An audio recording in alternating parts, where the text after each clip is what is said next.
listening to the Narrative Podcast with Halsey Allen. The Narrative Podcast is changing the narrative one episode at a time. Welcome to another edition of the Narrative Podcast. The Narrative Podcast is the home of original people peace, original people reciprocity, and original people positivity. The Narrative Podcast promotes positive reinforcement of original people and original people culture. The Narrative Podcast provides positive frames of reference about original people and original culture. Welcome to the Narrative Podcast. I am your host, Halsey Allen. Welcome all my narrators. What's good? Peace, family. All right. So this is my final weekday installment for this week of the Narrative Podcast. Welcome to the Narrative Podcast. It is Thursday, September 5th. So we pretty much had a good week on here, a good week in general in life. I'm hoping. And if you didn't, well, it's still time. It's always tomorrow. But welcome to the Narrative Podcast. Pardon me. I got a pretty good show this evening. Whole lot going on in the world, but we're going to make it through. So for the people familiar with my podcast, my target listening audience, they're already familiar with my demonstration. They already know about my format style and the type of content that I'll be presenting. But for the new listeners, people unfamiliar with me and my platform, how I generally kick things off is I promote everything I got going on. Then I walk you through a brief overview of the Narrative Podcast. Then I dive on into the content. So that's generally how I do things. So let's start at the top with the very first thing I'd like to promote, which is the podcast itself, the Narrative Podcast.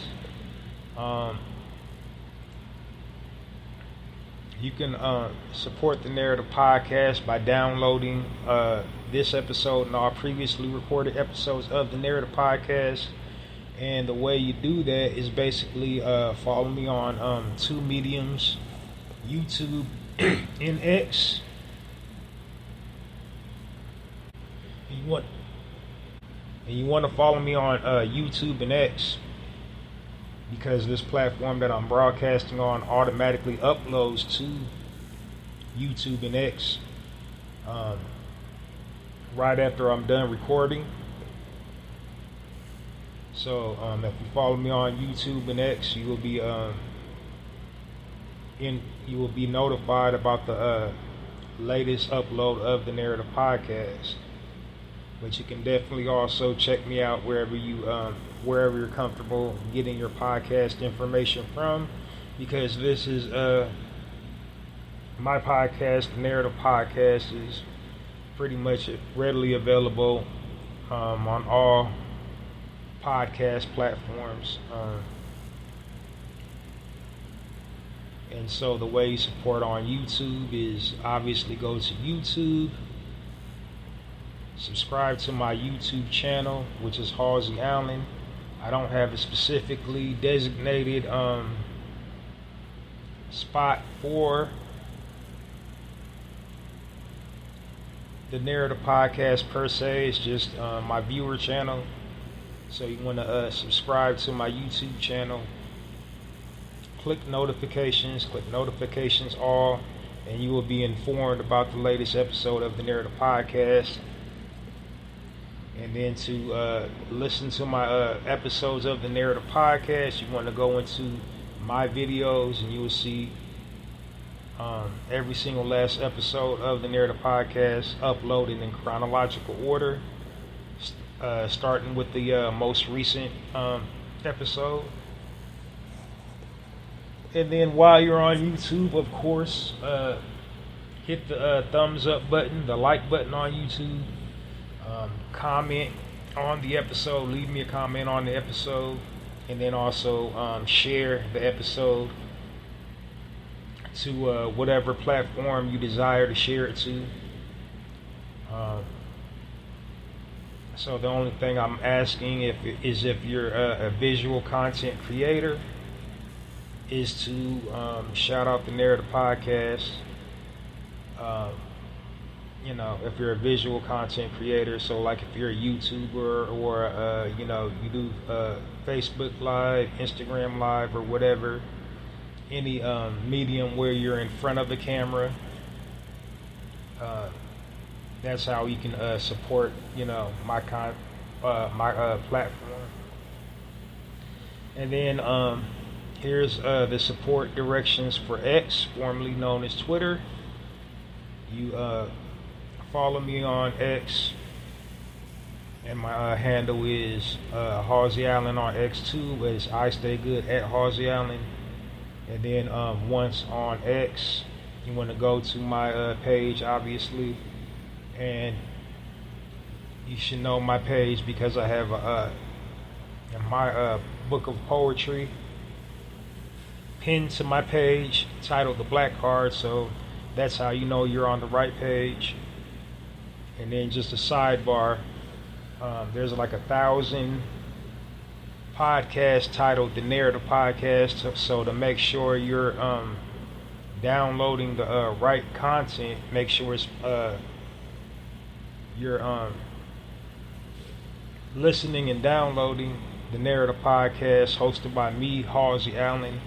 There's legit over 1,000 podcasts titled the Narrative Podcast, but only my podcast matters, so just putting that out there.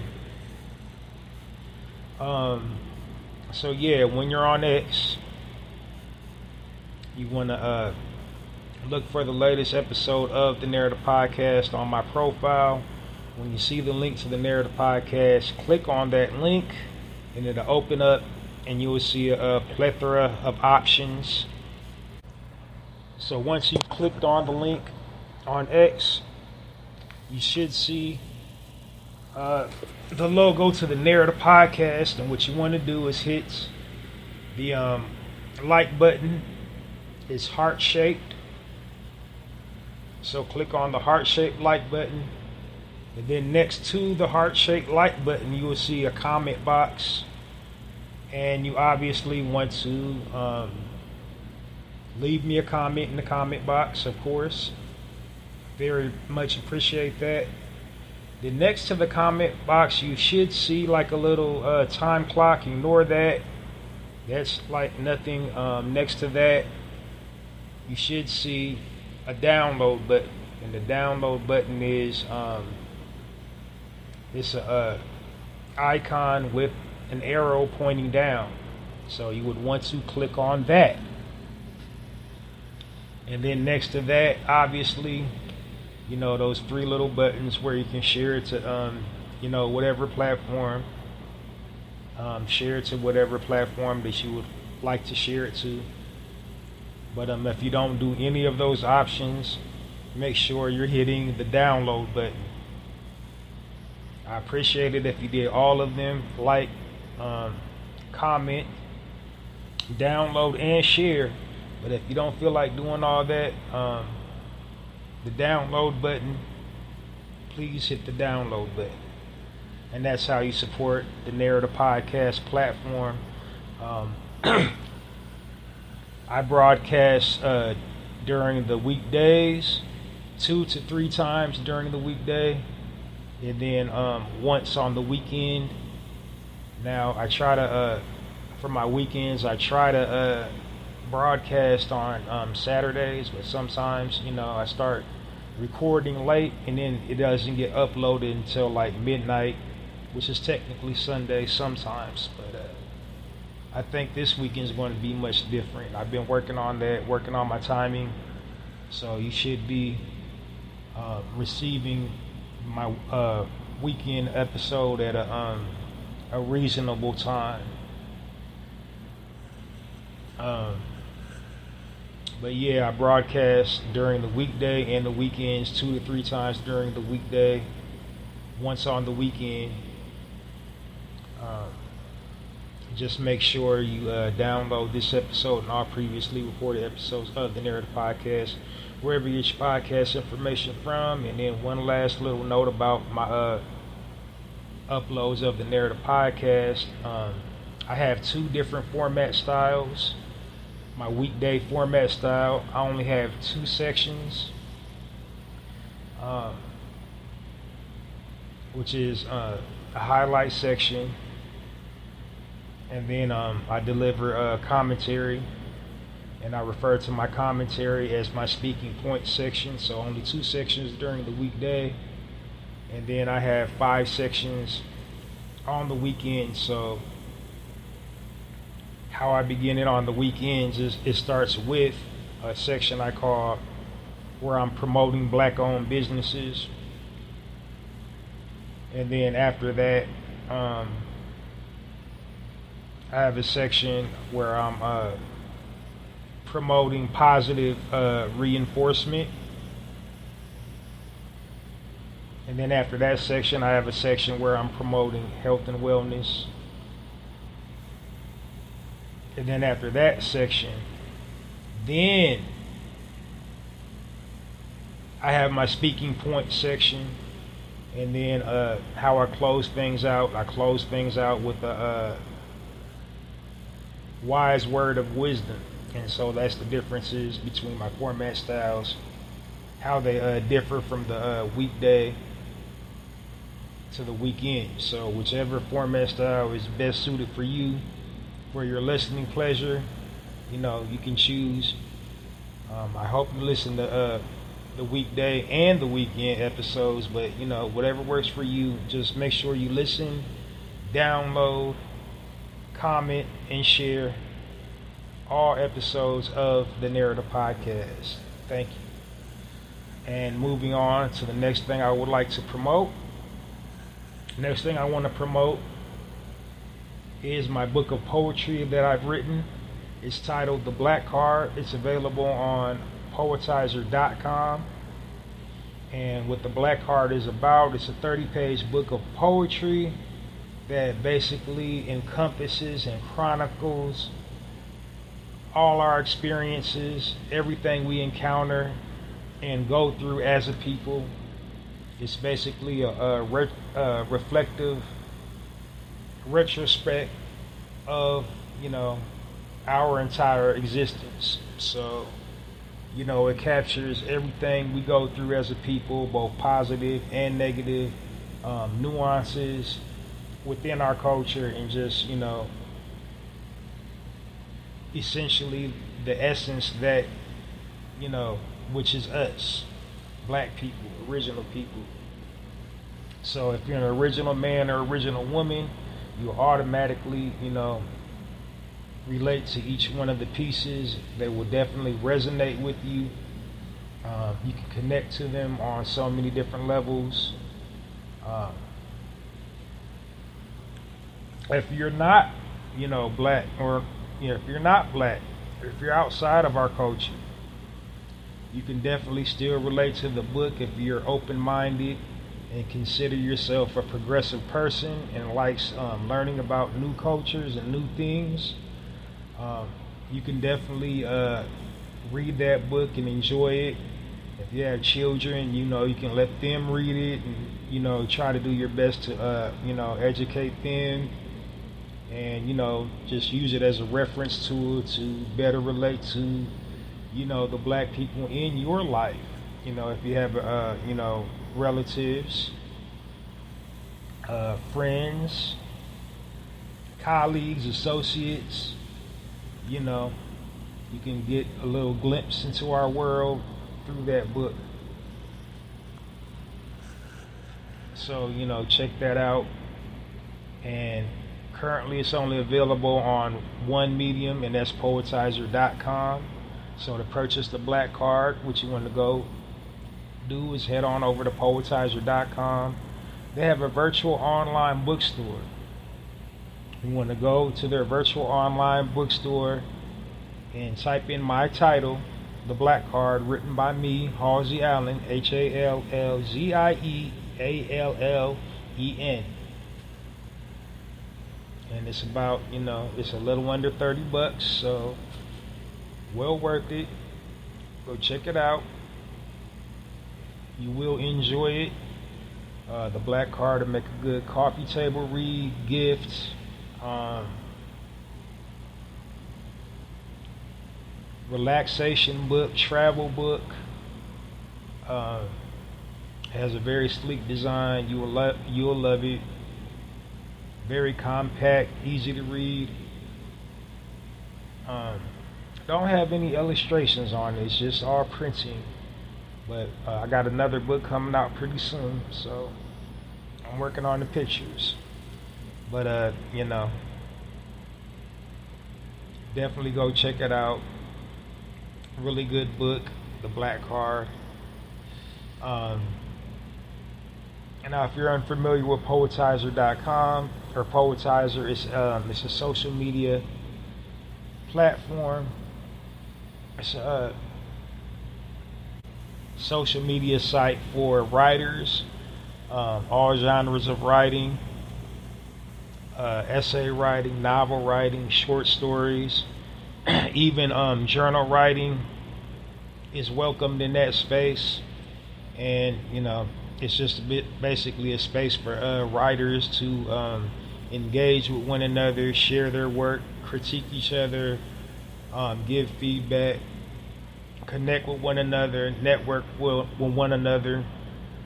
The site also has prompts for all different writing types. So like they have writing prompts for people to write short stories, like write a story about your dog. And then for the novel writing, it's a little bit more complex. They give you, they lay out a scenario. Here's your main characters, and pick up where this leaves off.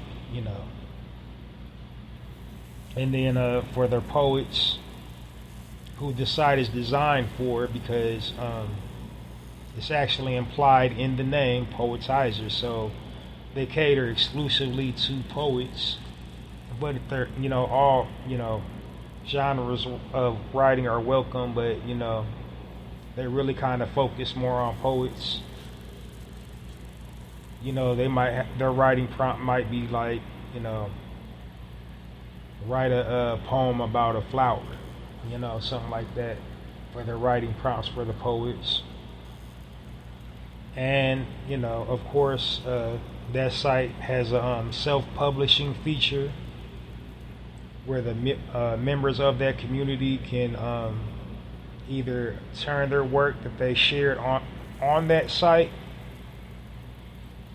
use their self-publishing software to turn it into a book, or they can come up with a completely fresh idea and turn it into a book.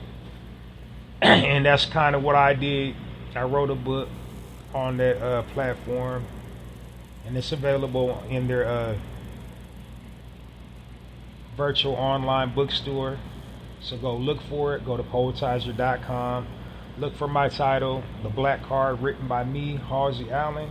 Purchase the black card today, or get your black card revoked.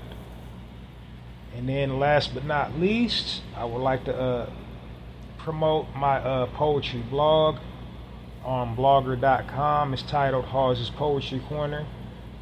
And what that is just basically a blog site where I'm blogging my poetry. And all the poetry on that site is unique because every single piece is spontaneously written. Like, I didn't contemplate on the content, the subject matter. what I was going to title each piece. I gave no cognitive thought. I just legit just started writing and posted it. So that's what makes that poetry unique. Another thing that makes it unique is, it's completely relatable. Anybody from any walk of life can read that poetry and, connect either with a portion of it or an entire piece. It's designed to accommodate, people, whatever they're experiencing in life, whatever they're going through. You're guaranteed to find a piece of poetry on that blog site that you can connect with, that speaks to, whatever your situation is. Now, I do have some poems posted on there that, exclusively deals with our issues, original people. But for the most part, it's for everybody. It's completely relatable. Another kind of cool thing about it is just like, the poems are so specific and intentional and detailed. You would just really be under the impression that, I went through all the editing stages of writing to come up with that piece, come up with the final product. But like I said, I didn't. They're just, I wrote each one of them off the cuff, totally in the moment. But go to blogger.com and check it out. And the name of my blog is called hallziespoetrycorner. The link to it is www.mrhallziesblogs.com. And the way you can support my poems featured on that blog site is to share the link to Hallzies Poetry Corner, www.mrhallziesblogs.com, or a poem featured on Hallzies Poetry Corner across all platforms. And then, of course, also like and then comment. And so, like, when you get to the site, you would notice all the pieces have a comment box under each one of them. So you just go to the site and type me out a little comment. What did it for you, what didn't do it for you, whatever's in your heart to write. Please leave me a comment on my poems. And then also, of course, share them back to whatever platform you want to share them to. And make sure you hit the like button as well. And the like button on that site also is in the shape of a heart. So click that heart-shaped like button on Hallzies Poetry Corner on blogger.com. And then my tagline for that blog site is Hallzies Poetry Corner. Poetry with a passion, poetry for all occasions. And when you read my pieces, you will see that each and every last one of them lives up to the tagline, because they're so versatile and diverse.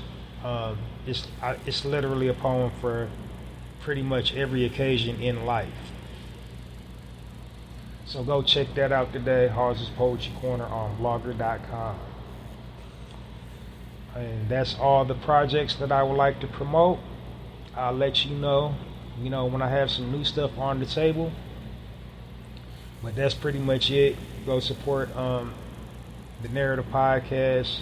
Support my book of poetry, The Black Card, and support my personal poetry blog, Hallzies Poetry Corner.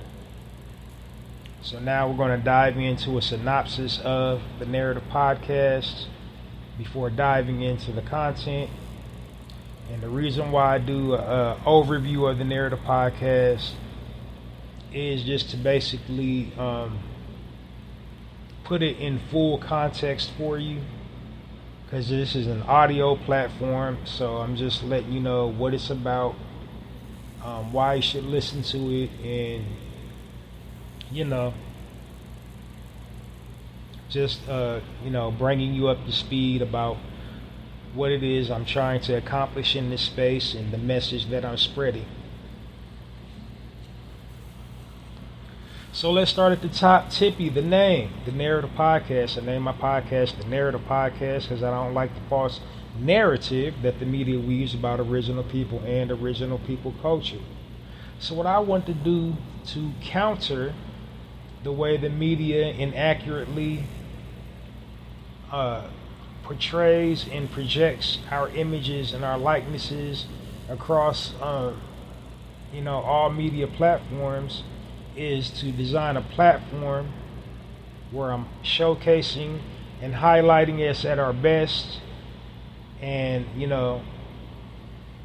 focusing in on all the positive things that we're doing, and basically providing the listening audience with positive frames of reference to counter the media's negative frames of reference that they delve out about our people and our culture. So that's entirely what the Narrative Podcast is all about. Is dedicated towards is providing positive frames of reference about original people and original people culture. So I think that's a perfect segue for my tagline, the Narrative Podcast, changing the narrative one episode at a time by destroying negative stereotypes about original people and original people culture. How do I destroy the negative stereotypes about our people and our culture? By providing positive frames of reference about our people and our culture.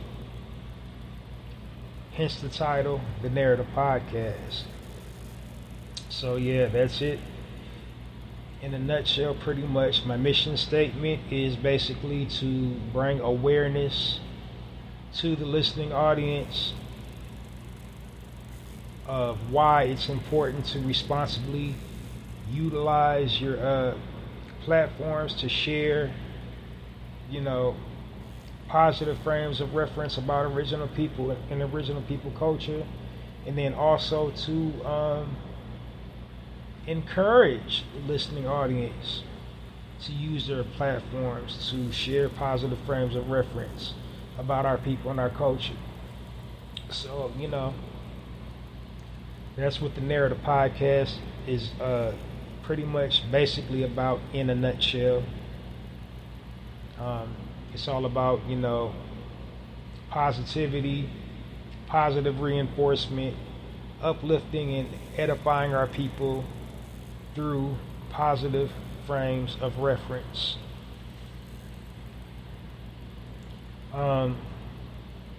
Next thing you should know about the Narrative Podcast, I refer to my listening audience as my narrators. You see how it started out? I greeted you as my narrator.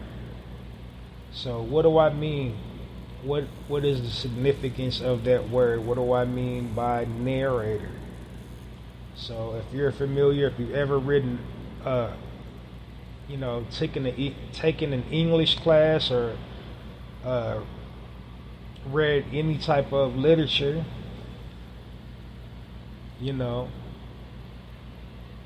there's usually like an overview of the book, or have ever had a book read to you. The storyteller is, narrating the story.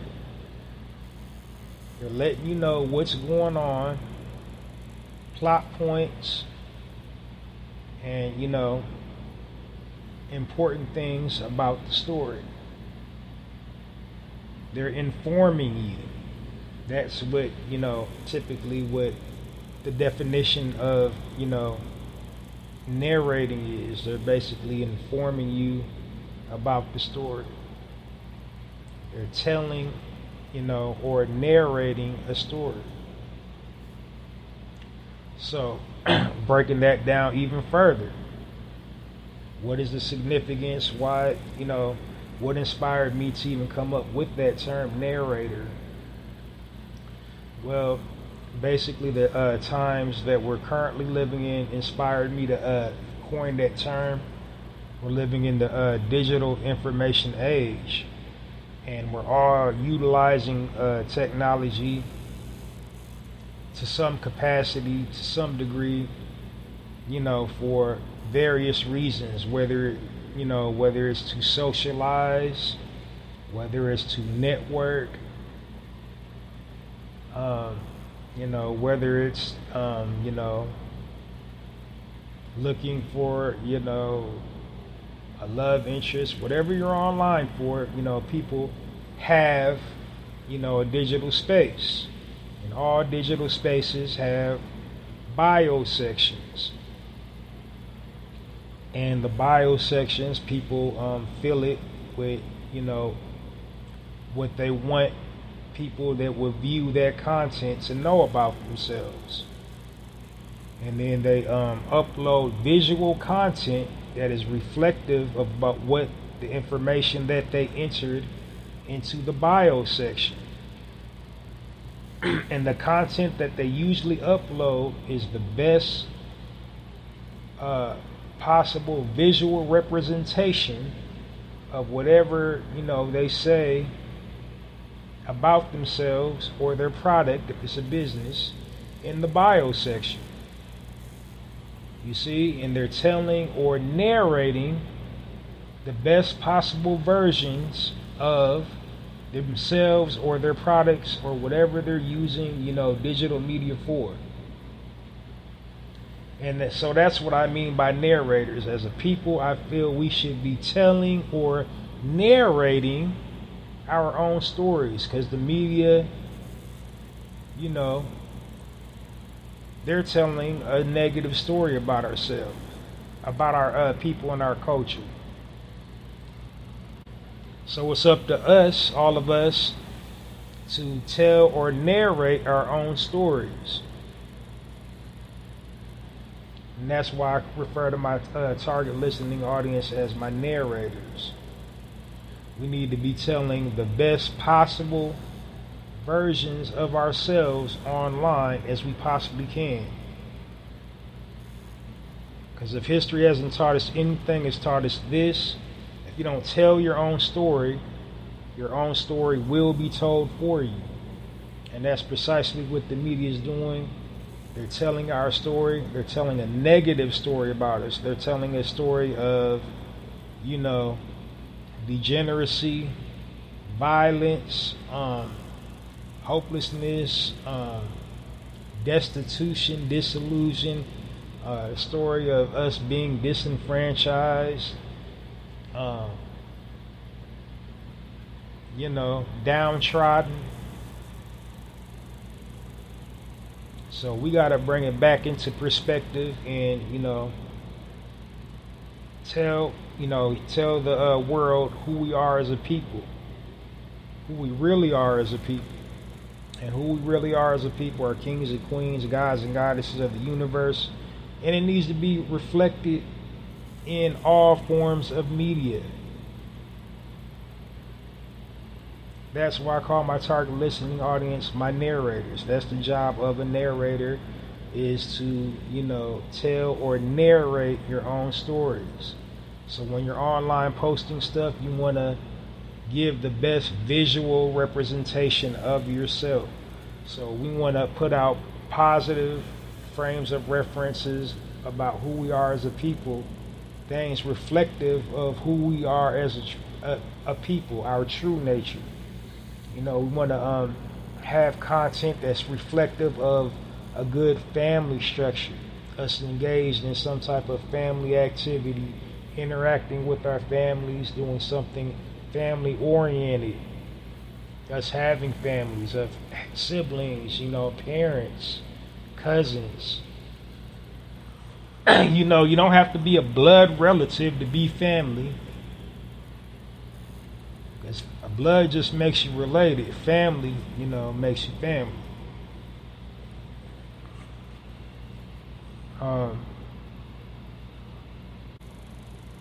We want to show, content reflective of how regal we are as a people. Just us navigating through life with a sense of urgency.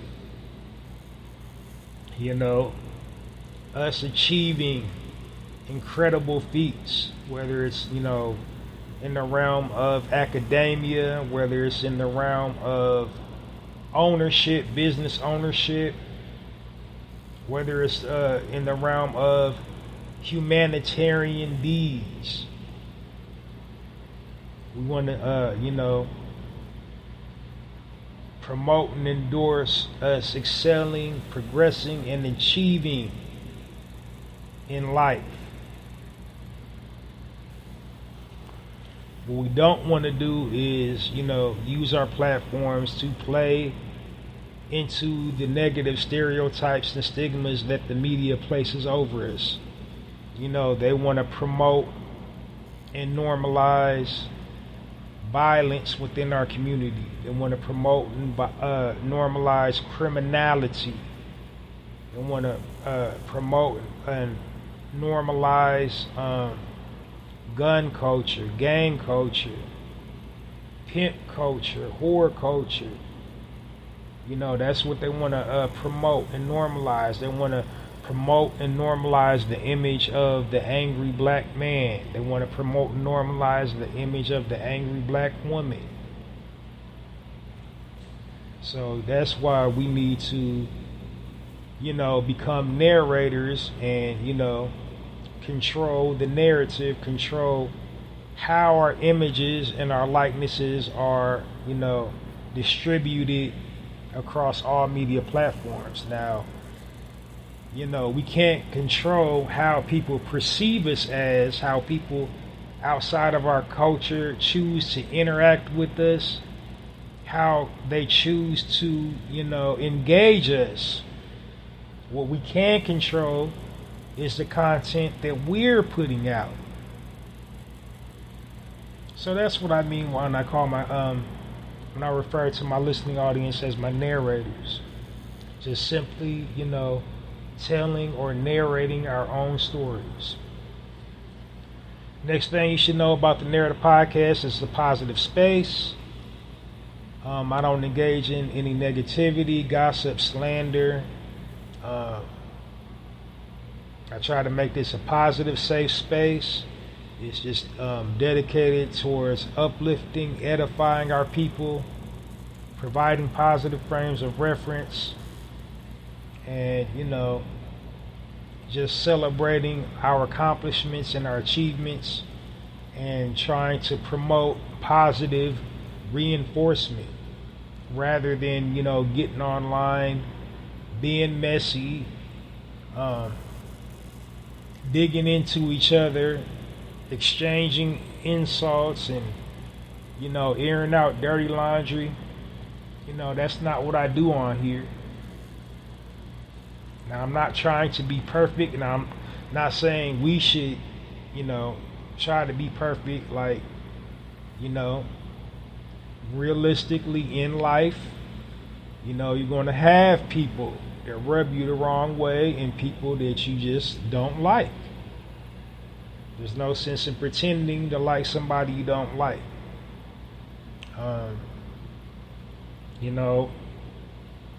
Rest in power, our brother Rodney King, he once asked the rhetorical question, can't we all just get along? And the answer to that brother's question is no, we cannot. You're just going to meet people in life that's going to ruffle your feathers and rub you the wrong way. But you can make the choice to be civil to that, those people, to be the bigger person. Every other culture does it. We shouldn't be any exception. We shouldn't just really make time to be petty online to one another. So like I said, if you don't like somebody, that's cool, that's your business.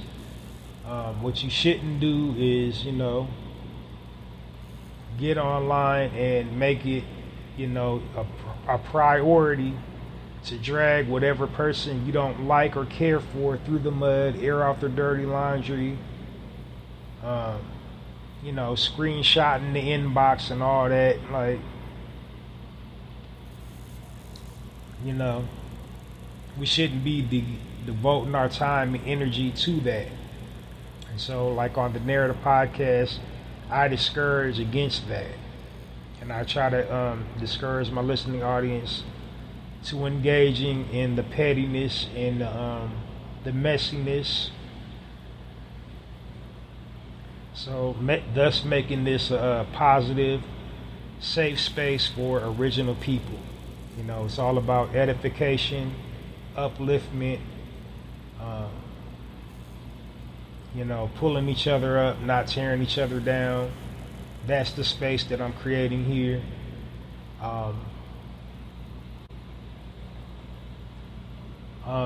In addition to that, you know, no gossip, no slander, no name calling, none of that.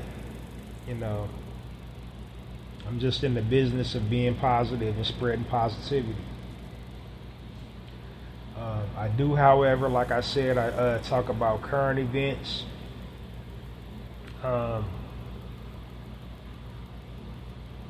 And when I, you know, speak about current events, it's inevitable that usually when you're talking about the news is, you know, want somebody from our community involved in something negative. And in that instance, if I ever bring up a famous person's name when I'm delivering commentary, it's never really to tear them down or to, you know, try to besmirch their reputation or single them out. It's really just, you know, when I deliver commentary, I just basically try to frame it up from the bigger picture perspective, and everything, pretty much all my content is centered around the bigger picture. And so what is the bigger picture? Typically, you know, anything negative that happens to us in our community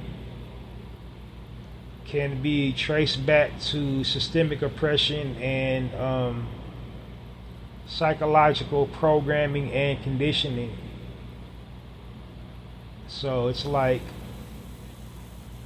you know, we're programmed and conditioned to engage each other in a certain way, to look at each other in a certain way, to interact with each other a certain way, to interact and engage people outside of our culture in a certain way.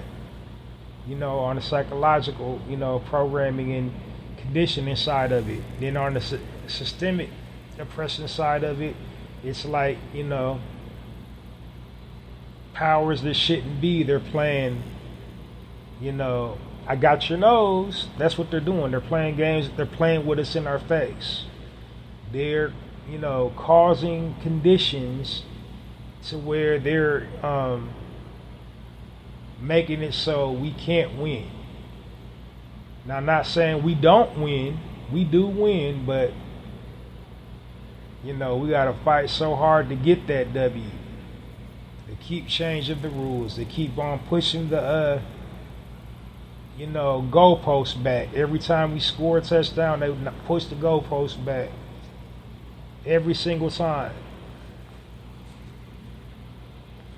So that, you know, systemic oppression coupled with psychological programming and conditioning equals us deviating from our true natures, and we're, you know, embodying the nature of the people doing the oppressing. And who are the people doing the oppressing? People doing the oppressing are liars, thieves, murderers. So we're, you know, we're embodying their essence, you know, which they programmed and conditioned us to do that. Because our true nature, our DNA coded nature is, you know, regal. You know? So they program and condition us to act out of our characters. So, like, what do you expect? And that's generally how I frame it up. You know, typically when somebody from our communities going through something negative, got some negativity, you know, surrounding him, if they're in the, you know, news for something negative. It's never the clout chase, bash, shame, blame, etc., etc., etc. It's just basically, that's how I'm setting up the scenario.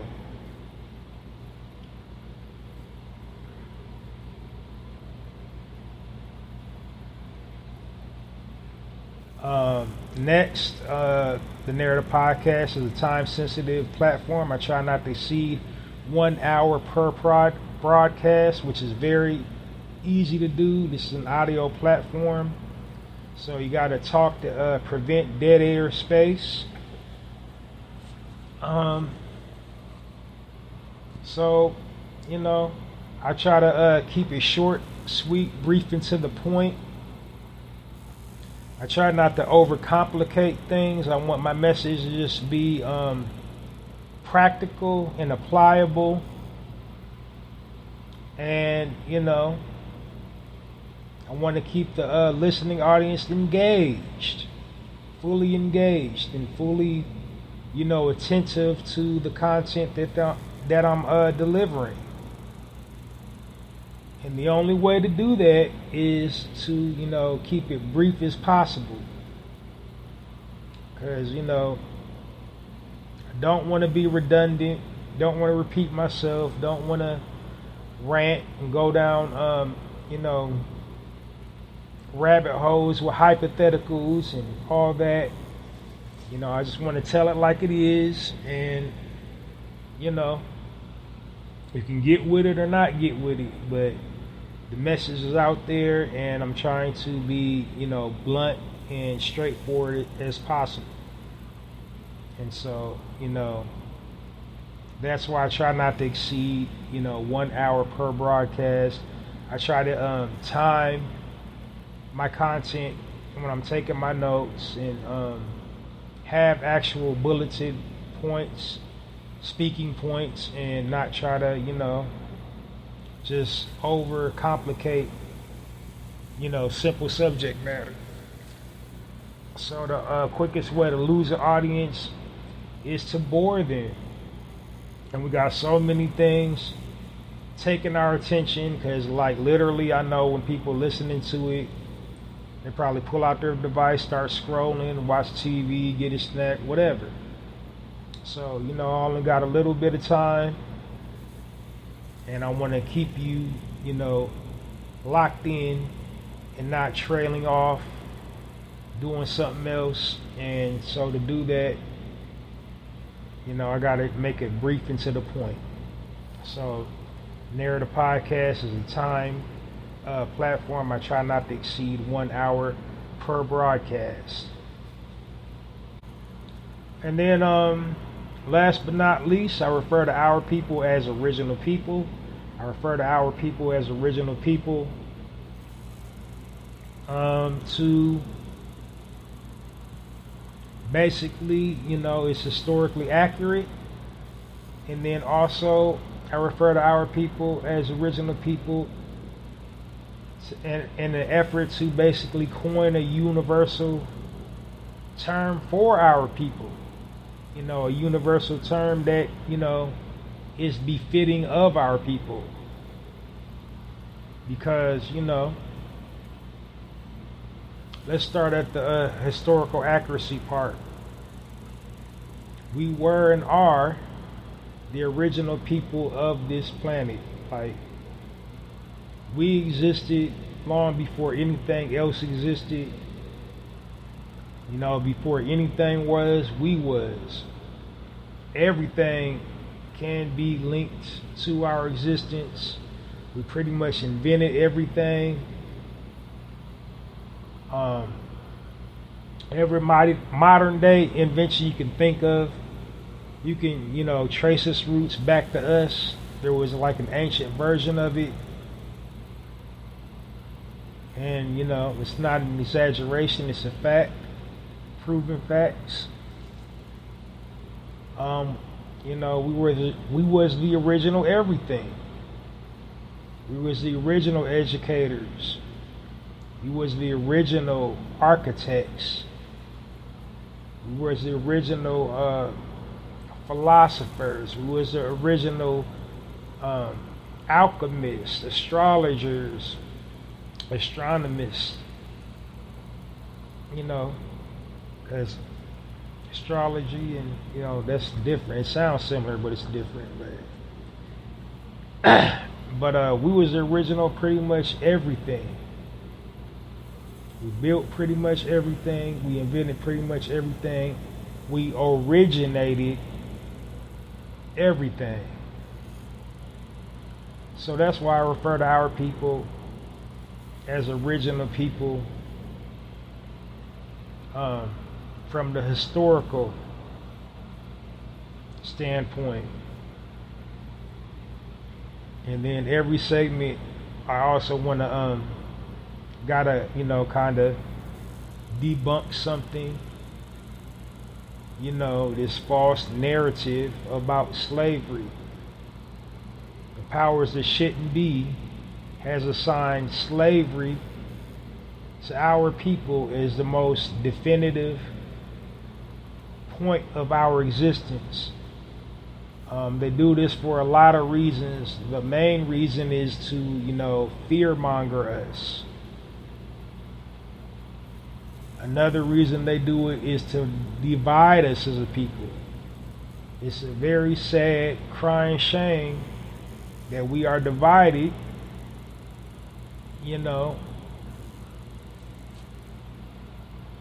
within our culture about slavery, because the people that come from the air quotes the homeland, they don't want to stand with us. They say we're weak. We got captured in the slave trade.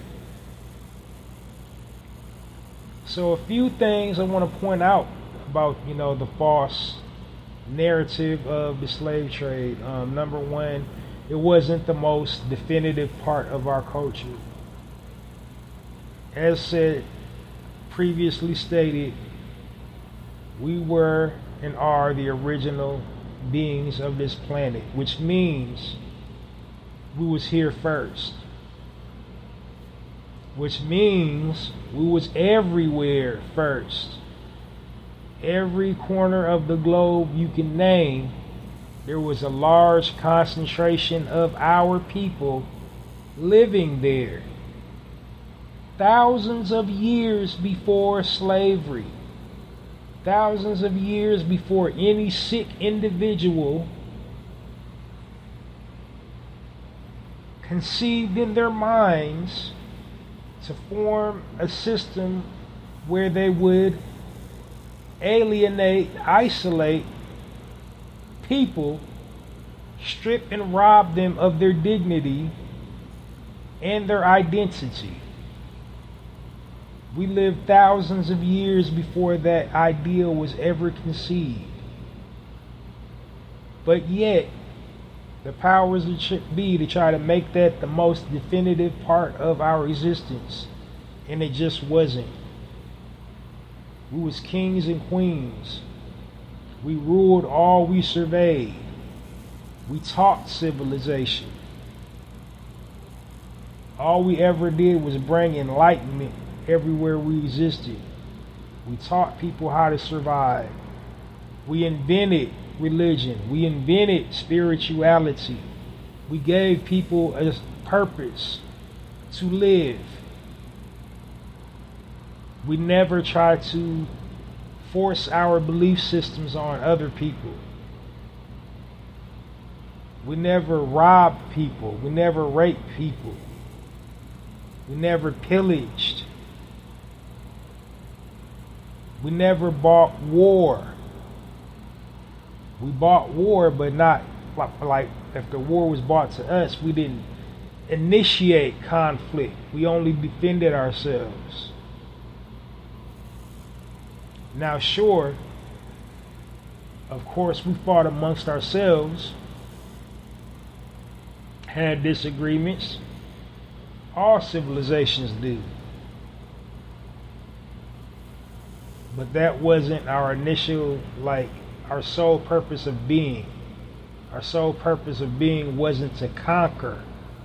We didn't live for the conquest like other civilizations did. We taught enlightenment, knowledge of self. That's what we, is our true nature. So when they're, teaching us about slavery, they're trying to fear monger us. They're trying to create this image where we was cowering, we was docile, and they want to just perpetuate a time where we couldn't defend ourselves, speak up for ourselves, and had to be dependent on somebody else other than ourselves.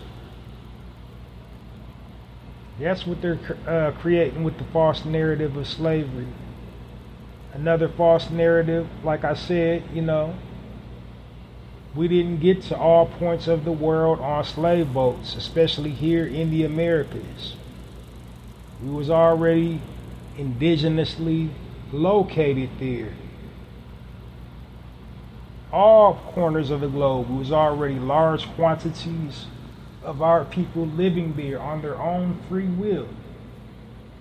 Now, yes, there was people enslaved. Yes, they did go get some, keyword some, people from Africa and transport them to some ports outside of Africa, in the transatlantic slave trade. But the majority of the brown complected people living anywhere in the world, especially here in the Americas, were already there. They came up with labels and systems and enslaved them people that was already there. Stole their land from them. Came up with the name black. That's why I refer to our people as original people. And enslaved them.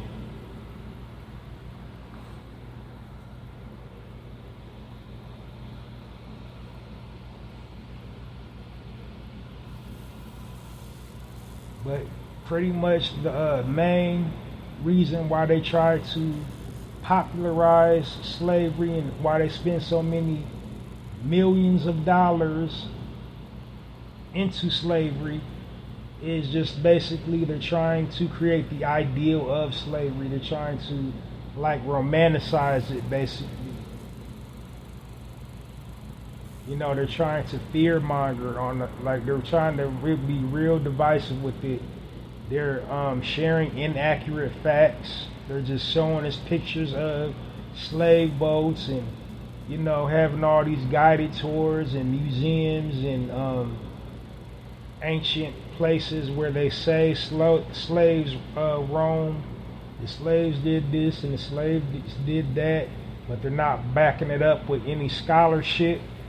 They're just telling us this and we're not challenging it.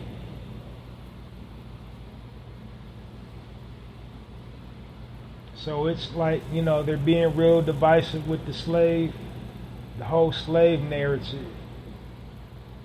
They want to just basically program fear and, try to make us on a subconscious level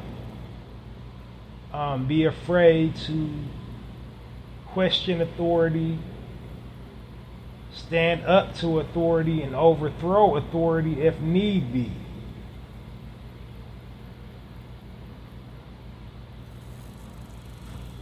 So that's why they just keep on, promoting the whole slave thing, especially here in the Americas.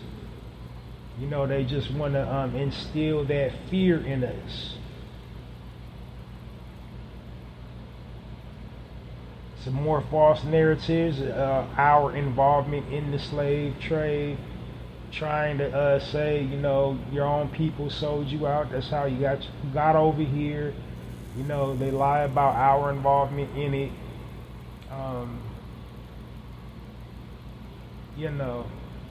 The time span that it went on, the routes, just a whole bunch of lies and inaccuracies. But, the main takeaway about the false narrative that I just want to hit home with is just the majority of brown skinned people anywhere in the world was already originally there. And the explorers, or of the air quotes New World, all they really did is just enslave the people of the lands that they visited. So they didn't just for hundreds of years keep going to one spot, Africa, taking African slaves and transporting them in different parts of the world for hundreds of years.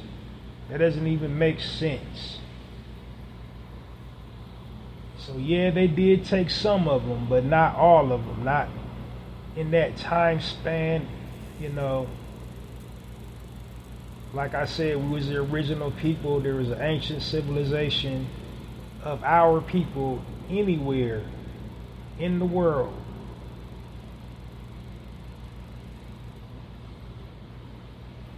So that's all I want to make known about, you know, the false narrative about slavery.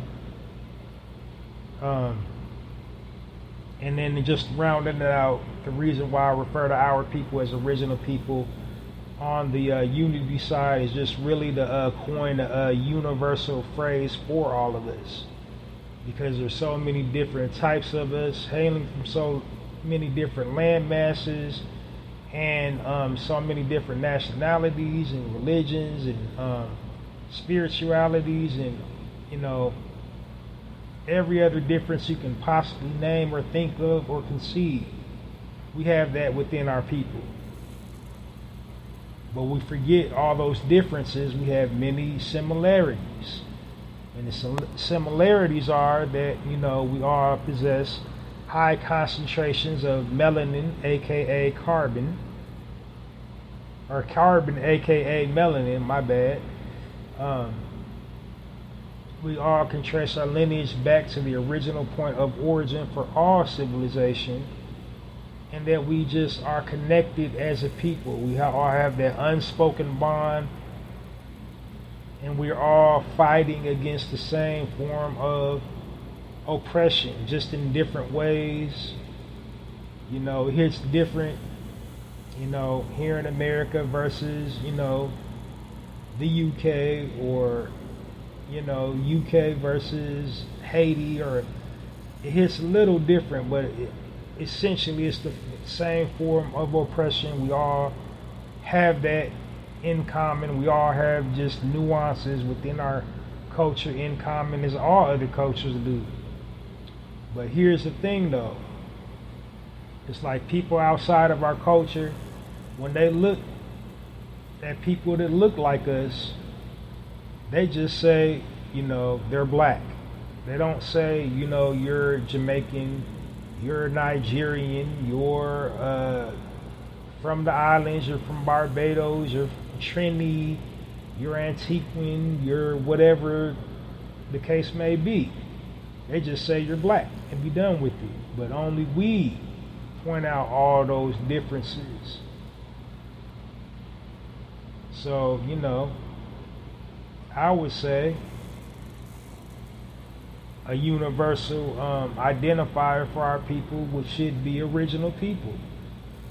You know, it's historically and scientifically accurate, you know, and not only that, it's just empowering and it's impactful. There's nothing that really trumps the original copy. Everything pales in comparison to the original copy. The original copy is the most important, because that's where you collect all your data. That's where you know, analyze it. So when you're making something new, you know, you got the original to look at, and we are the original. We're the original blueprint for humanity. It all started with us. You have any idea how powerful that is, being the first?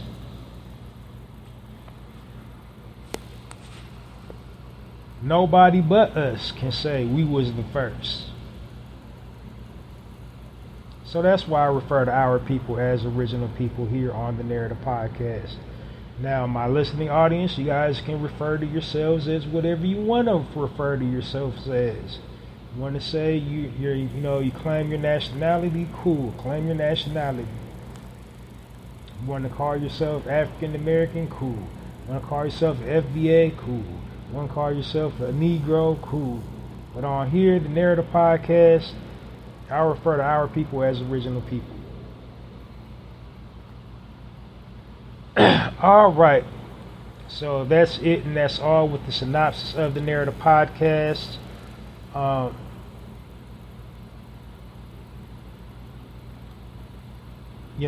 If you're still a little hazy, I'm well over 300 episodes in.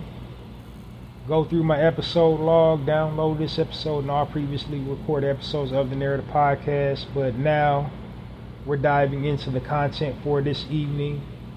I have my content split up into sections. I have 2 sections this evening. Section 1 is positive news articles, and then section 2 is commentary. And I refer to a commentary section as my speaking point section. So positive news article section and speaking point section is what I'll be presenting tonight. And so it's the positive news articles. What's that all about? So the Narrative Podcast is all about positive frames of reference about our people and our culture. And the positive frames of reference about our people and our culture that I share during the weekday come in the form of positive news articles. And the reason why I share positive news articles as a form of frame of reference is basically to counter the negative frames of reference that we're exposed to on a daily basis by the media. Everything in the media across all media platforms pertaining to our people and our culture is all negative, and it's intentionally done. So it's a form of psychological warfare when they do it, when they use propaganda to portray our people's images and our likenesses. So it also wreaks havoc on our subconsciouses. Like we're just absorbing all that negativity on a daily basis. We can't unsee it. We can't unhear it. It's in it's in the news. It's in movies. It's in television. It's in music. It's in literature. It's in periodicals. It's in advertisements. We never get a break from the negativity. So that's why I'm doing, positive news articles to just give us a break, from constantly being exposed to negativity.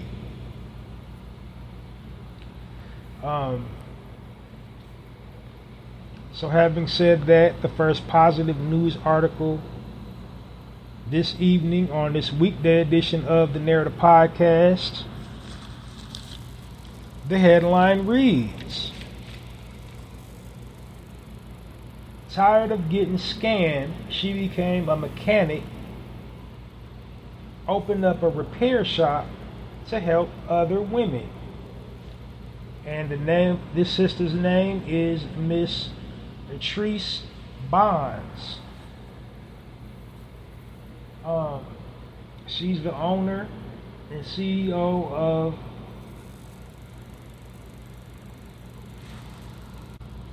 Girls Auto Clinic in Philly, Pennsylvania. It was established in 2013. She started by teaching car care workshops. Then after that, she started gaining momentum. She started doing TED Talks. Wrote a book in 2017.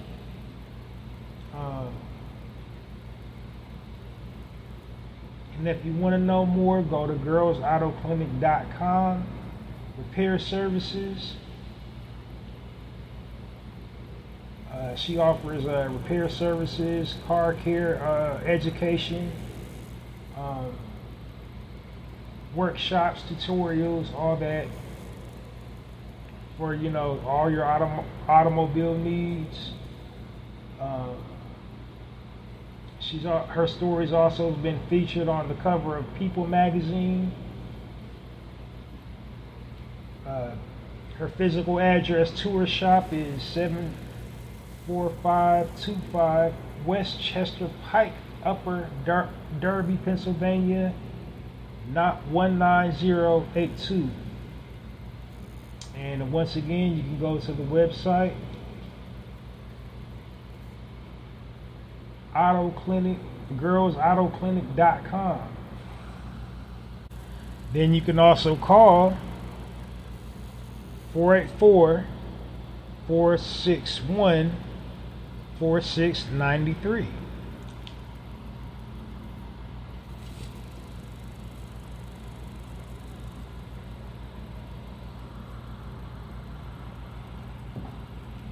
And definitely go head on over to that website. She got all kinds of tutorial videos, how to do all the basics, change oil, change a tranny, timing, how to do the timing, change the timing, all that stuff. So everything you need to know about a car, she'll show you on the website how to change your fluids, all that. So anything you go to a auto shop for your vehicle, she'll show you on that website. Like, she got free tutorial videos posted. She also got classes, webinars, has her own merch shop, so she got merch too, so go check that out.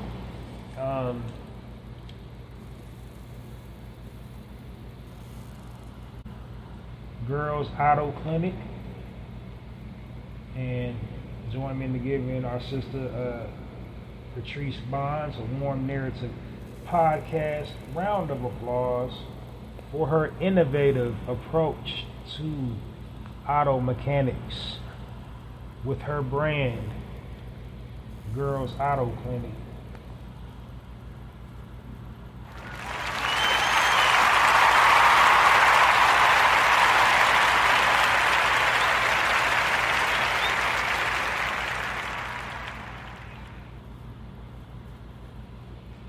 All right, moving right along. Next article on the Narrative Podcast, weekday edition. Headline reads, Arlo Washington makes history as founder of the first black-owned Bank of Arkansas. Arlo Washington is the founder and CEO at People's Trust Community Federal Credit Union. He's a Little Rock, Arkansas native. He started supporting his family at 19 due to his mother's untimely passing. He moved to the East Coast, where he ended up becoming a model and also learned how to cut hair. So he became a barber. Returned back to Arkansas to go to college. He opened 2 barbershops using student loan money. And then a decade later, he expanded his barbershop and then bought 7 more barbershops and opened his own barber college. Then he had an epiphany in 2009. He noticed people were coming to the barbershop college to get a payday loan. and then instantly made a choice to transition from barbering to starting his own bank. He used $1,000 of the profit that he made from his barber college and his other barber shops,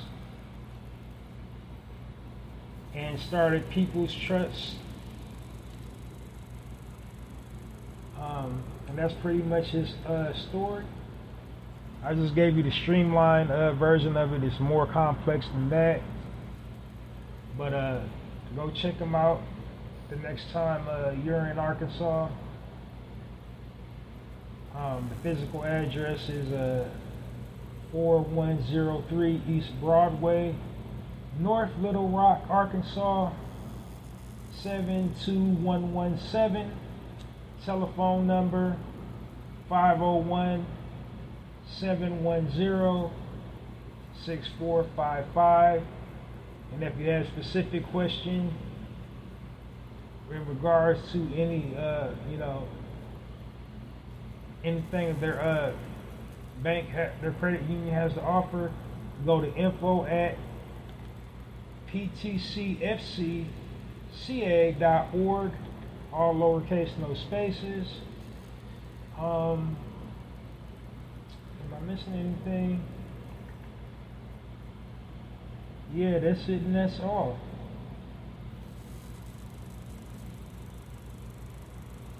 So, join me into giving our brother, Mr. Arlo Washington, and the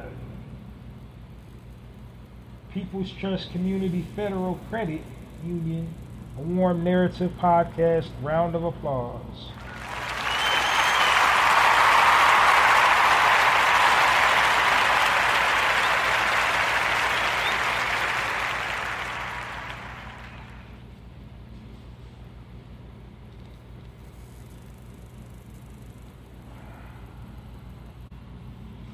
Next article on this weekday edition of the Narrator Podcast, the headline reads, "The first black woman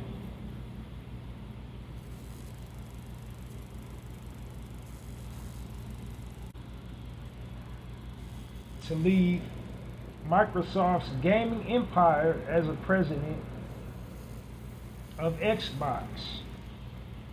And the sister's name is Sarah Bond.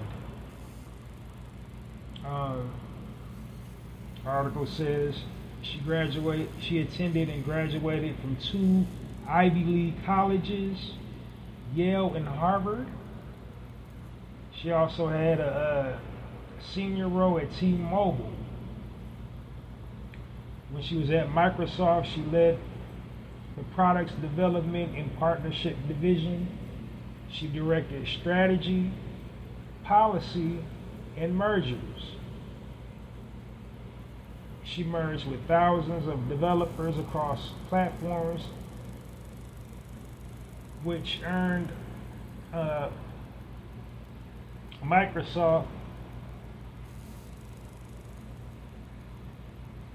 $16 billion in annual revenue. Then after her last merger, she was appointed,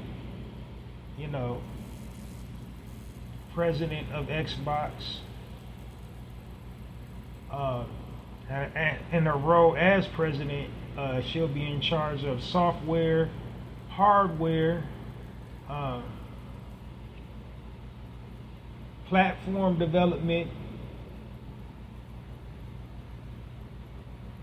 player experience, platform engineering strategies, analytics, and business development.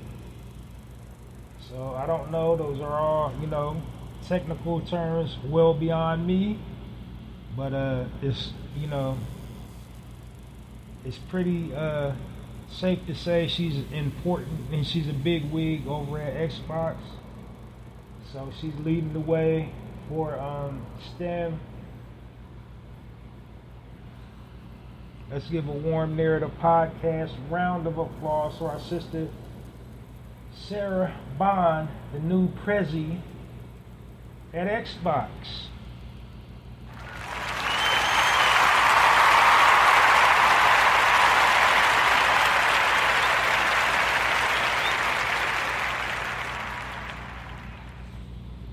And then last but not least, last story or last positive news article of this evening on this weekday edition of the Narrator Podcast. This story is a story about a redemption, a story that shows you, anything is possible when you put your mind to it, that you can rise above your circumstances, your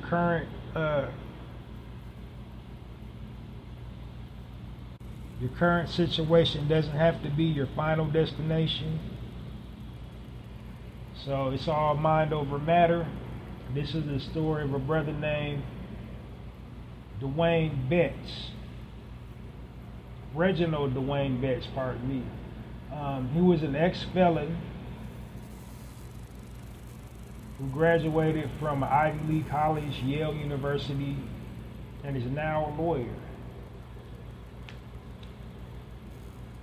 He developed a love for poetry while incarcerated, studying law. Well, let's back up a bit. He got incarcerated for carjacking at the age of 16. So while incarcerated, he developed a love for poetry, which led him to, study law. So he was talking, like most people that get incarcerated, they become like a jailhouse lawyer. So he pretty much, he didn't actually get his tenure while incarcerated, although it is possible to do so. He waited till after he got released. But he studied law heavily while incarcerated. Upon his release from prison, he earned a bachelor's degree from Prince George Community College and a master's from Warren Wilson Community College and a Juris Doctorate from Yale. So that's where he studied law, at Yale, and he passed the Connecticut bar exam in 2017. He's also an author, does TED Talks, and he started two nonprofit organizations to, help inmates receive literature, because, some states, they try to ban prison libraries, they try to ban, the exercise yard too, but, you definitely need to read while you're incarcerated, do something productive with your time. He started a nonprofit organization called Million Books Project, which affords inmates with basically, brand new books, stuff you will find at like Barnes and Noble and all those other types of bookstores. He also started another nonprofit organization called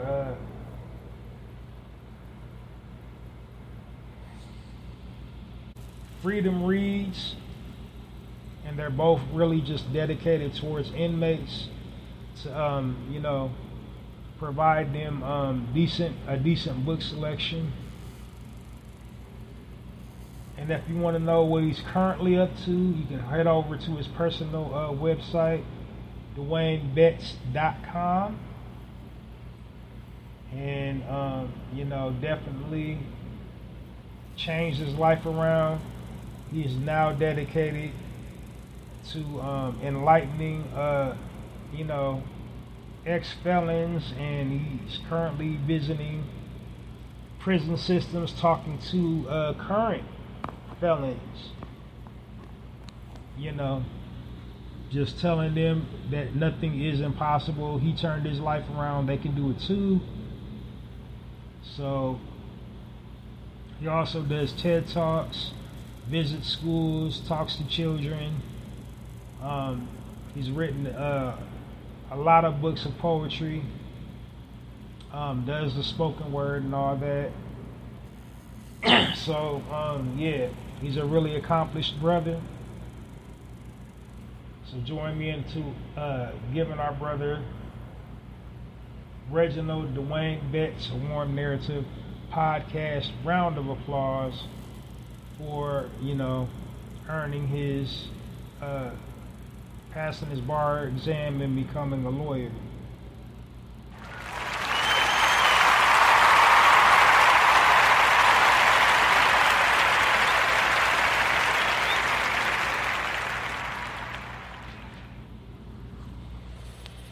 All right.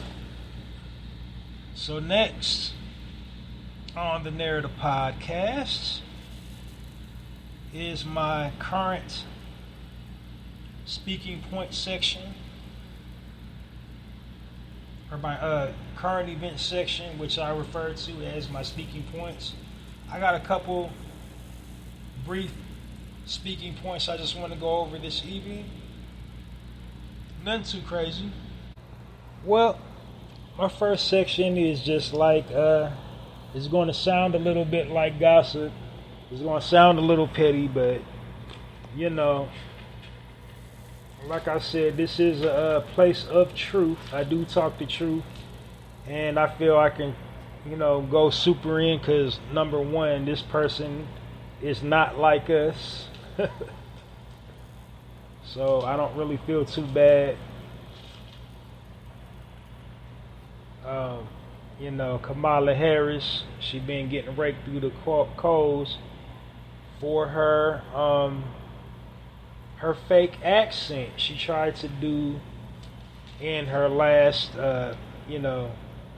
presidential speech. And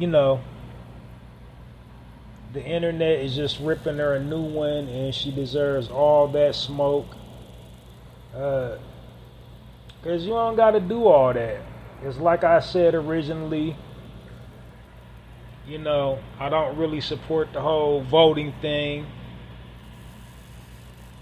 And you're free to vote for whomever you want to vote for. That's your business. That's your vote. It's your business. You can root for whatever candidate you want to root for. Vote for whoever you want to root for. Vote for whoever you want to vote for. Your business, your vote, your business, your life. But if you're going to vote at all, just make sure you're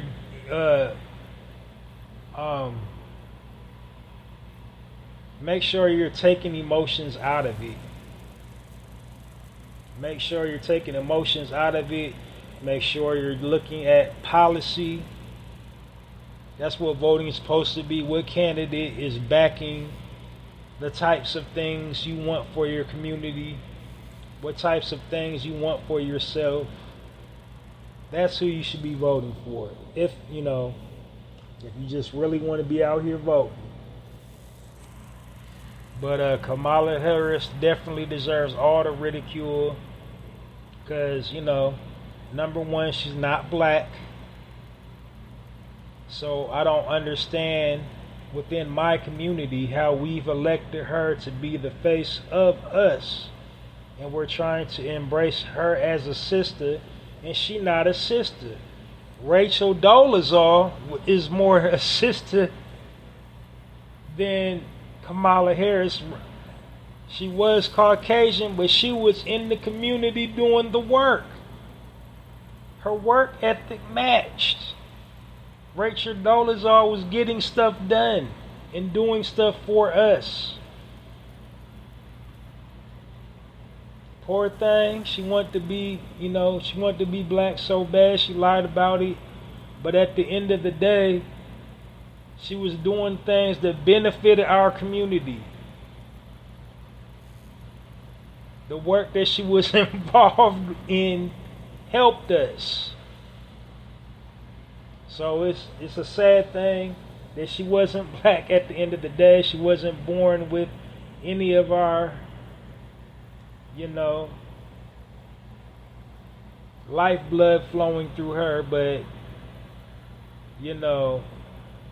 she's still better than Kamala, because it's the pandering for me. You don't gotta pander that hard. You need to fire your handlers. Whoever's handling Kamala, they need to tell her, you need to tell them, chill out. Somebody black in the room that's around that campaign, tell Kamala Harris's handlers to chill out.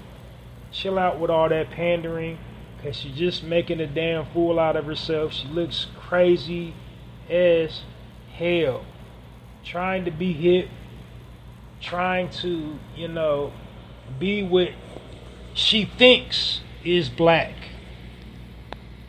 She's just sitting up there, 60 years old, talking about, as Quavo would say, don't know who the hell Quavo is, don't know who the Migos are. Got that just insipid, cackling, hyena type laugh. Lady, sit your tail down somewhere. For real. Just knock it all the way off. The blackest thing you ever been is when you was dating Montel Williams. And that's only because he's... Let me stop. I was about to say something messy. You know where I was fitting to go with it. You got some black in you, baby?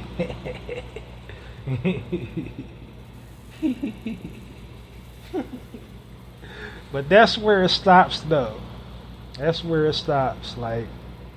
Just knock it all the way off. I find her, past insulting. You don't gotta do all that pandering. So, yeah, that's sad that she hasn't done any work in the community, any work for the community. So, a sidebar. All the celebrities that's backing Kamala Harris. It's moment of truth hour. I am beseeching all the entertainers in our community that's currently backing Madam VP.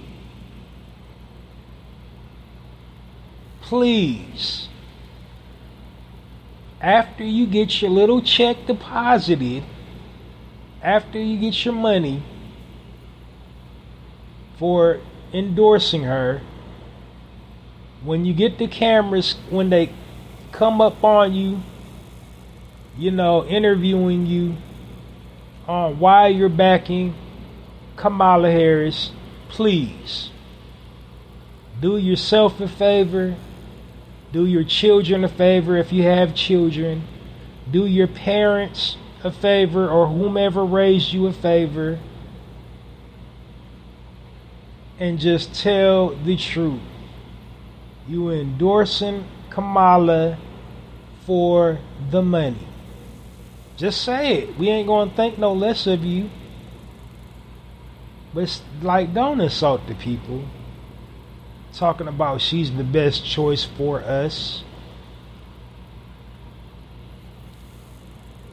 She has our best interests in mind. The lady that said,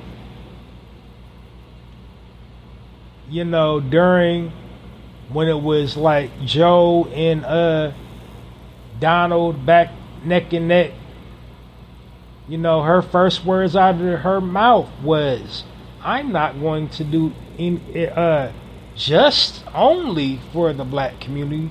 That's her first words.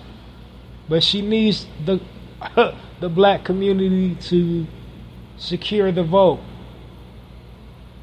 So you see, she's in power right now. She can do things right now. She can sign executive orders right now to get stuff in motion for our community. that she needs so bad. And then with the migrant crisis. So now, if you haven't heard, now they done moved that Venezuelan gang. They got Venezuelan gang activity in Chicago, in the old block. Now they done moved over with their shenanigans over there.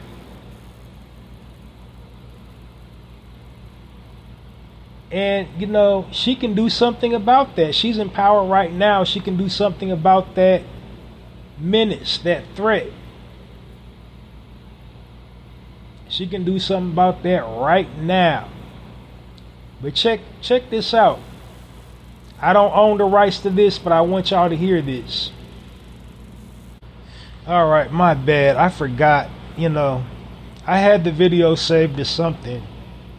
But it was a news reporter talking to a Venezuelan migrant, and they was breaking down all the benefits they get that they come over here with. So they get, for an individual, $5,000 on a prepaid debit card just for one person. It's 10 with the 10 with a family. $5,000 in food stamps. Section 8 vouchers. They don't have to pay rent for 2 whole years. Free clothes vouchers. And then first crack at job training. Free job training. Free education.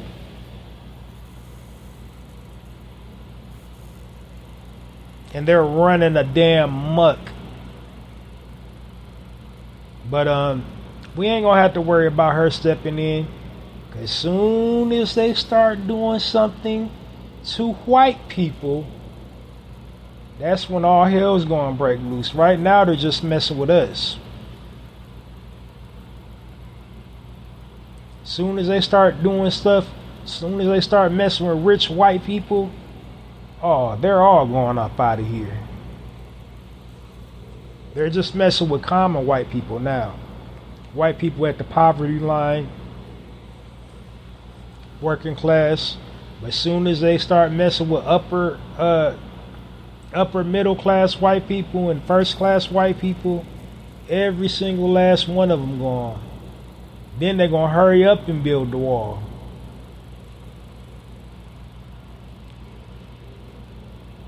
But point being, she can do something about that right now. But she's too busy cackling and making a damn fool out of herself and making a mockery out of our people to be effective.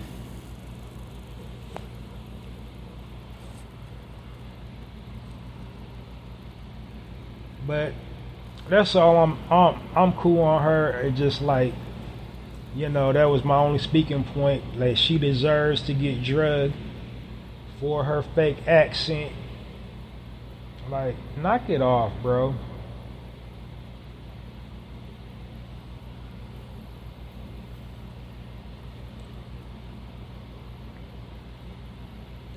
I don't know how, and it breaks my heart, so many resilient sisters in our community is using their platform to back this woman, who, quite frankly, she sounds drunk on all of her, you know, speeches and deliveries. Like, her words are slurring. She has incoherent moments. Now Biden, this fool, was sitting up there falling down. She's the female Biden. Clumsy as hell. Fumbling her words. Just to embarrass me already. I don't see how so many highly sophisticated, highly educated sisters is putting that up on the pedestal and saying she represents our people. She's the best choice for us. That train wreck.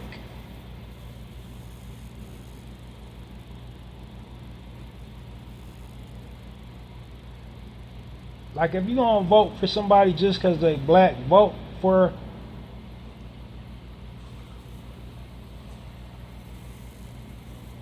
Cornel West. His running mate's a sister, a Muslim sister at that.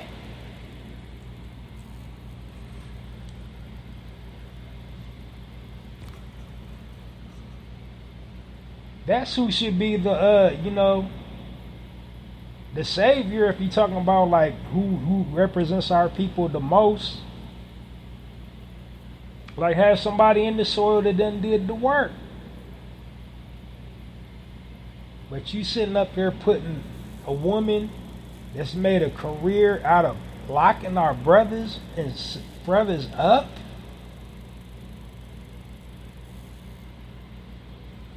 Like, come on, man. That breaks my heart. I see so many super educated sisters like waving up big banners. Like again, vote for whoever you want to. Stay true to your heart. Don't worry about what nobody else is talking about. But at the end of the day, like, really look at this lady. Really listen to how you sound saying anybody but Trump. Now again, I'm not endorsing the presidency, period. I'm definitely not endorsing or stamping anything that comes out of that guy's mouth. You know? Like, I'm just like the rest of y'all. Like, look at this buffoon talking about grabbing women by the vajayjay and all the stupid stuff he was saying. But policy-wise,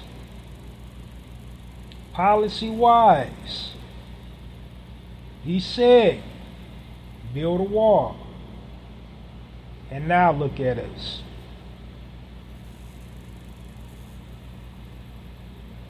And then another thing, to his point, our government, as a lot of governments tend to do, is pick people like him, people that just have a personality that is considered arrogant, to vilify them, to make them the prime example of everything that's wrong. So they're trying to use him to say he's the most racist president that we've ever had in the entire world. In every administration, he's the most. He's the most racist. Okay. But something that, government systems do is they vilify people that kind of actually get results. Just like the government, just like the Lebanese government vilified Muammar Gaddafi. So they spent all their power focusing on the bad stuff he did, and he did some pretty terrible stuff. But they didn't focus on none of the good stuff he did. Their people had free housing, free health care. There was no homelessness. There was no famine. People weren't starving.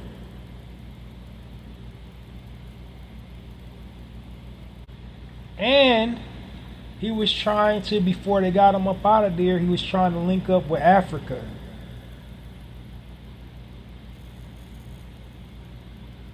To sign a peace treaty with them. And he was going to bring resources to Africa.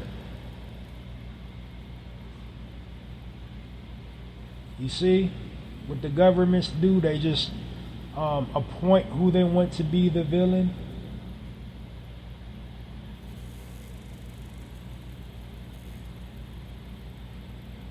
So if he's so bad, if he's so horrible and horrendous, why haven't they gotten rid of him? Why haven't they just wiped him away? Like just flick him off the globe. If he's so like horrendous, if he's just the end all be all of all things bad. Yeah, we had a political uprising when he was in office, and it seemed like certain groups felt, brave, felt, attached. And yeah, he was using some dog whistles. But at the end of the day, it was going to happen anyway. Because it don't matter who sits in that seat. Like in essence, the president's just a figurehead anyway. But the difference between him and other presidents is they can't control that figurehead. They don't know what's going to come out of his mouth. So he does tell a lot of lies, but he tells a lot of truth too. And so he deviates from the script. That's the most different thing from him than all the other presidents. They just go along with the script. He deviates from the script. He makes his own plays, says what he wants to say, when he wants to say it, how he wants to say it, to his point. Now, not to his point, is he so bad? Is he worse than any other president that we had? Is he the worst ever?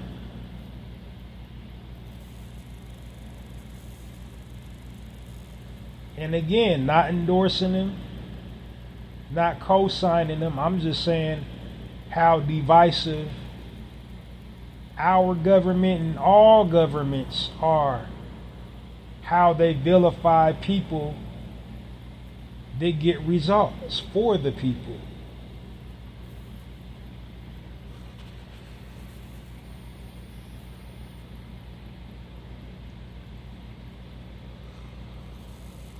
But yeah. Old Kamala lately. KK. She can stop a lot of the BS right now that's going on until election. She can file a lot of executive orders on a whole lot of stuff right now. Like Joe literally had one job: cancel student loan debt. She can do that right now. She won't offend none of her parties, no supporters. She can do that right now. Is she doing it? Is she filling out the executive orders to get the student loan debt canceled? Nope. Know what she's doing? She's getting up in front of the cameras, making a damn fool out of herself, trying to do the latest hip-hop dance, looking stupid, sounding stupid with that stupid cackle.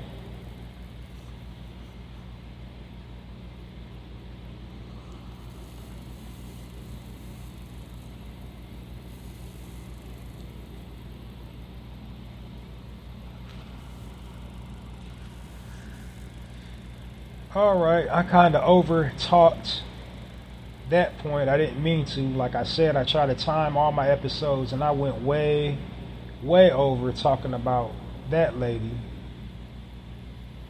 But my last speaking point of the evening is our brother Marlon Wayans.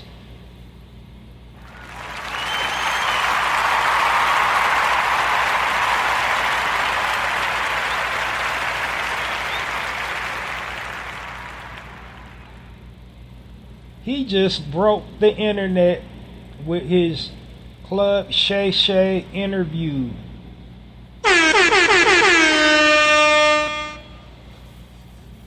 1.4 million views in less than 24 hours. Take that, Vlad.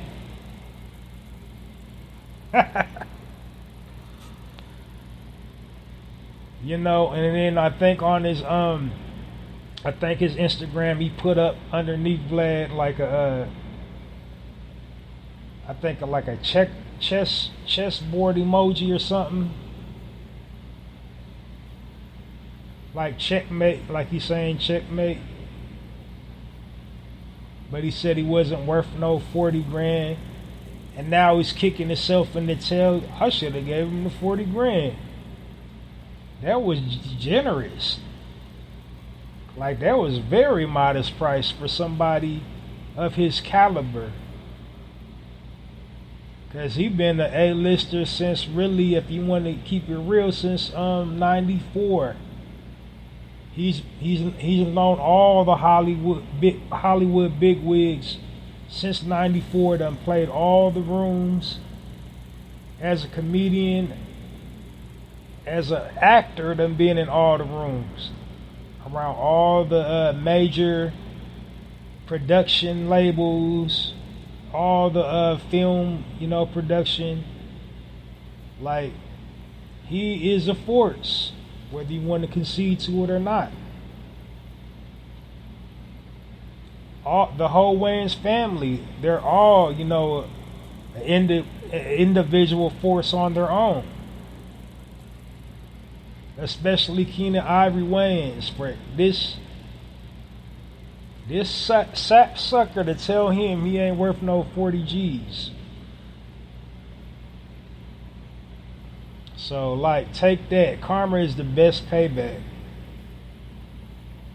And he let karma work. He break the internet. Like, they just right now breaking it down into sections. So, like,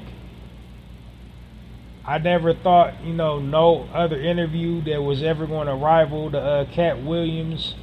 The Marlon Wayans interview rivals Cat. I didn't think he was going to have no other guest to rival the Cat Williams interview, but yeah, Marlon Wayans interview rival Cat Williams. Now, there's a whole lot of stuff he says that I don't agree with, as far as like, the other community. But pretty much everything else coming out of his mouth is super positive, super down to earth, super impactful. He just spreads love and positivity for the most part. And definitely been in the game, knows the politics of the industry. I mean, like, growing up Wayans, like, he grew up in the trenches, so you can't tell him nothing. Like, he can't come, that's a dude you can't come at with no sob story. Because he can out sob story you.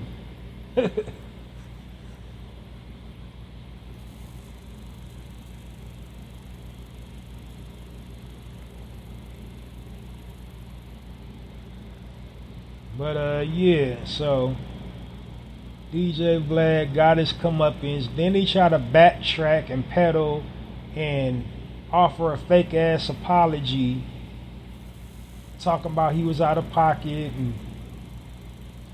and all that. Like, you shouldn't have never said it anyway. That's your whole problem. You always just feeling you can say whatever you want to say about our culture when you know nothing of it. You married to a black woman and you still have no idea. You can smoke 1 million blunts with 1 million rappers. You will never know what it's like to be us. Our culture is our culture. Our identity is our identity. And you should be way more humble than you are to be amongst, a great culture as affluent as ours. You should be way more appreciative to the guests that you do have. And you should apologize to each and every other guest that you done violated. And we still waiting on the apology for the minister, punk.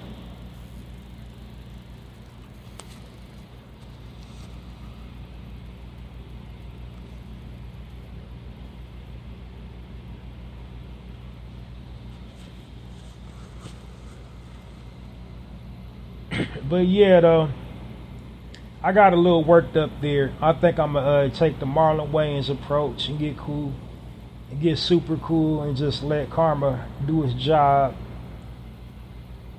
But his little sinking ship, his little ship is sinking now. Pardon me, I got tongue tied.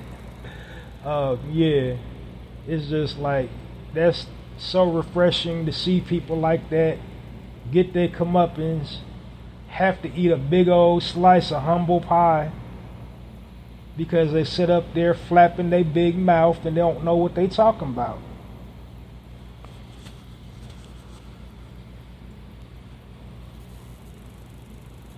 Well, that's it and that's all. Thank you all for listening, tuning in to this weekday edition of the Narrator Podcast. Tune into another full episode this weekend of the Narrator Podcast. Catch me next week for weekday episodes of the Narrator Podcast. This was my last weekday episode. Tune in this weekend for a full episode of the Narrator Podcast. Before I sign off, I just want to acknowledge the untimely passing of the rich homie Quan. So I'm projecting love, light, healing energy, over his family, friends, associates, everybody to work with him, knew him in life, was around him, and knew who he really was as a person. My sincerest, deepest condolences to you. So yeah, lost another one. I usually start off with that, but I don't know enough about the because it's breaking news, so I don't know enough about the circumstances surrounding it. So I'm gonna leave it there with the condolences. But anyway, check me out this weekend for a full episode of the Narrator Podcast. And check me next week for weekday episodes of the Narrator Podcast, wherever you get your podcast information from. Remember to download this episode and all previously recorded episodes of the Narrator Podcast. I'm Halsey Allen. I'm changing the narrative one episode at a time. I'm asking you to help me change the narrative by becoming a narrator. And while I'm changing the narrative on my end one episode at a time, as a narrator, you can change the narrative on your end one social media post at a time. Until next time, Halsey Allen, the Narrator Podcast, signing off. And it's like that.